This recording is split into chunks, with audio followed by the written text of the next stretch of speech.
আমার মতো কে কে গ্রামে বাস করো অবশ্যই একটু কমেন্ট করে জানাবেন।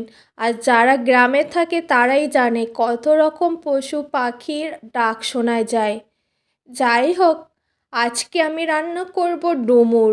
আর এই ডুমুর রান্না করতে কী কী উপকরণ লাগছে আর বাড়িতে কিভাবে খুব টেস্টি ডুমুর রান্না করবেন অবশ্যই ভিডিওটা স্কিপ না করে দেখতে হবে। ডুমুরটা কিভাবে কেটে নিয়েছি অবশ্যই দেখেছেন। এরপর ডুমুরের মধ্যে যে বীজটা থাকে, দানাটা থাকে, ওই দানাটা একটা স্পুনের সাহায্যে এভাবে কুড়ে কুড়ে জলের মধ্যে দিয়ে দেব। প্রত্যেকটা ডুমুর এভাবে আমি বীজটা ফেলে দিয়ে জলের মধ্যে দিয়ে দিলাম।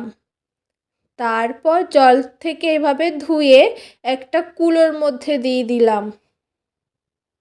এরপর ডুমুরের গায়ে যে একটু আঁশ মতো থাকে, কাটা কাটা মতো, সেটাকে এইভাবে ডলে ডলে ধুয়ে নিতে হবে।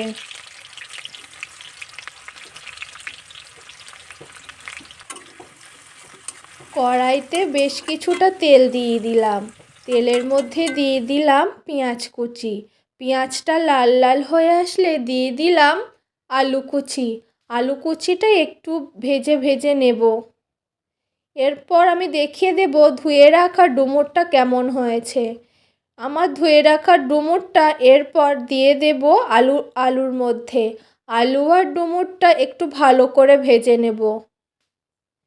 একটু ভেজে নিয়ে তারপর মশলাটা অ্যাড করতে হবে।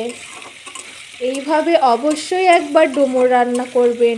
ডুমুরের মধ্যে দিয়ে দেব মাছ।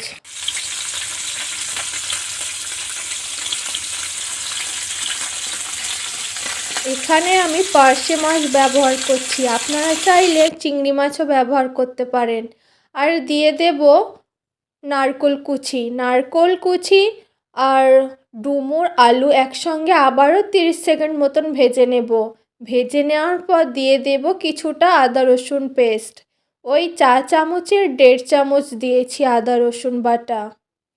তারপর দিয়ে দেব লবণ। লবণটা অবশ্যই স্বাদ বুঝে দিতে হবে। এর মধ্যে দিয়ে দেব কিছুটা গুঁড়ো মশলা, ধনিয়া, জিরা, মরিচ, হলুদ, কাশ্মীরি লঙ্কার গুঁড়ো দিয়ে ভালো করে মশলাটা মিশিয়ে নিতে হবে ডুমুরের সঙ্গে। ভালো করে কষা কষা হয়ে আসলে দিয়ে দেব ফুটন্ত জল।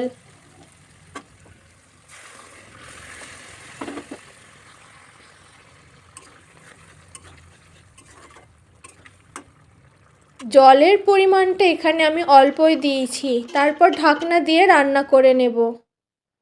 ঢাকনাটা তুলে দিলাম। জলটা শুকিয়ে আসলে আবার আমি একটু জল ব্যবহার করব। এইভাবে আমি 3বার এখানে জল ব্যবহার করেছি। অল্প অল্প জল ব্যবহার করেছি, একটু ভালো করে কষিয়ে নিয়েছি।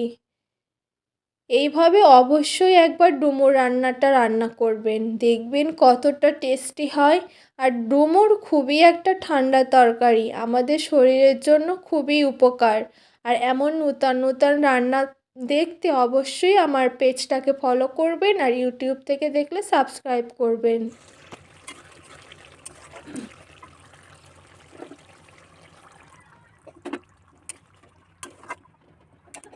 আবারও একবার এখানে জল দিয়েছি আর এই জলটাই লাস্ট। আমি এখানে 3বার জল ব্যবহার করেছি। দিয়ে দিলাম ভেজে রাখা মাছটা। ঢাকনা দিয়ে রান্না করে নেব একদম কষা কষা হয়ে আসা পর্যন্ত। আর দিয়ে দিলাম 3টে কাঁচা লঙ্কা। ডুমুর রান্না আমার হয়ে গেছে।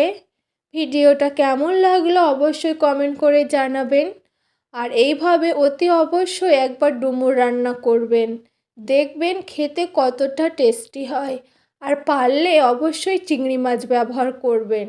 আর চিংড়ি মাছে যদি অ্যালার্জি হয়ে থাকে অবশ্যই এই রকম ছোট ছোট জাতীয় মাছ রান্না করবেন। ভিডিওটা ভালো লাগলে অবশ্যই বন্ধুদের শেয়ার করবেন। আবারও দেখা হবে নতুন একটা ভিডিওতে। ভালো থাকবেন।